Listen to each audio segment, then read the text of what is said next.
بسم اللہ الرحمن الرحیم۔ السلام علیکم۔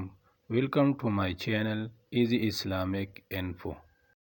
حضرت ابو ہریرہ رضی اللہ عنہ سے روایت ہے، رسول اللہ صلی اللہ علیہ وآلہ وسلم نے فرمایا، اللہ تعالیٰ اس آدمی پر رحم فرمائے جو رات کو اٹھا اور اس نے نماز تہجد پڑھی، پھر اس نے اپنی بیوی کو جگایا، اس نے بھی نماز تہجد پڑھی، اور اگر وہ اٹھنے سے انکار کرے تو اس کے چہرے پر پانی کی چھینٹیں مارے۔